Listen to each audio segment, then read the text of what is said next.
Hey, what's good on YouTube? Welcome back to Team Viewer Y, and today we're taking a look at the Poco F7 Pro. So big shout out to Xiaomi for sending this over, and I just want to show you guys a quick unboxing and overview of the phone and what you can expect from its hardware and software features. Let's get started. Alright, so unboxing the Poco F7 Pro, you do get the phone itself, in addition to some accessories such as a protective case, your USB-C cable, a SIM ejector tool, a charging brick, as well as some paperwork, including your warranty. Alright, so looking at the F7 Pro, I do like the design on this phone a lot. Obviously, we do have the black version here. And of course, you do get the flat sides around the phone, which is common in a lot of new smartphones these days. But overall, does make for a nice, solid feel in hand.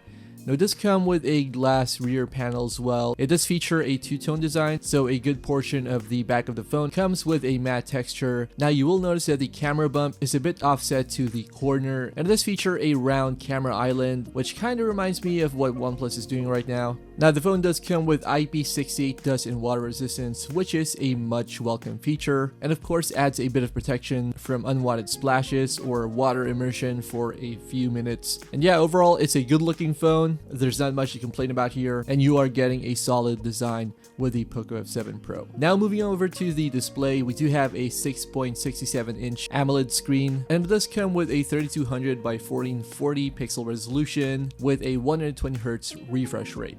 Now it does get pretty bright at 1800 nits at its brightest setting, although at peak brightness it can go for as much as 3200 nits, which is pretty insane, and it shouldn't have any problems with outdoor visibility. It also comes with Gorilla Glass 7i, which is a nice feature to have, and this also includes a pre-installed screen protector, although it's not a tempered glass one, you just get the film here. And yeah, it's a good looking display for sure, and will be ideal for content consumption like your Netflix marathons and even gaming, which we'll get to a bit later. Now as performance, the phone does come with the Snapdragon 8 Gen 3 from Qualcomm, which is undoubtedly one of the most impressive smartphone chipsets that we've seen in recent years. Now it is technically an older chipset, as the current flagship SoC from Qualcomm is of course the Snapdragon 8 Elite, but again, it's still a powerful processor on its own, and if you're the kind of user who wants a gaming dedicated device, then of course this is a terrific choice. It also comes with 12 gigs of RAM and a choice of either 256 gigs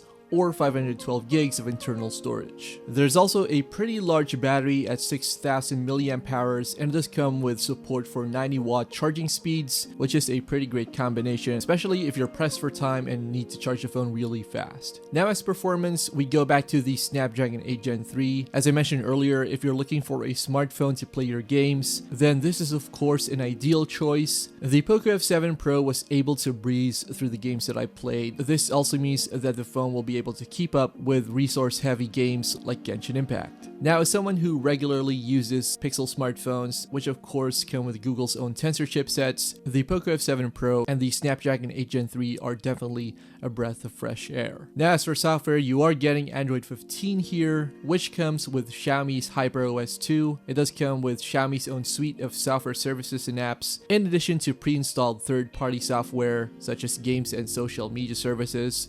So if you're a fan of cleaner software, then this is something to take into consideration. But HyperOS does come with a ton of customization and personalization options.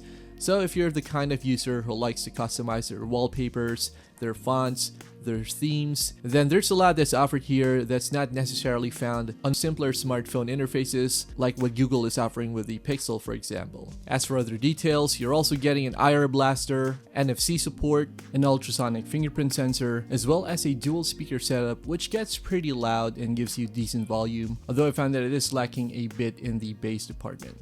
Check out this quick sample.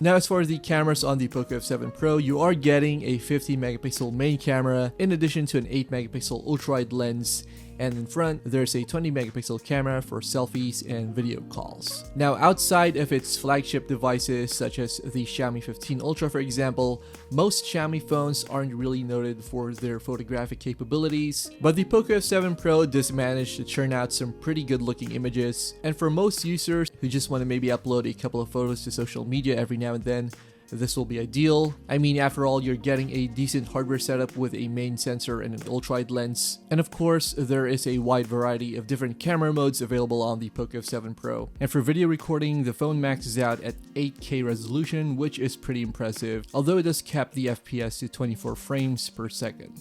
Check out these quick samples.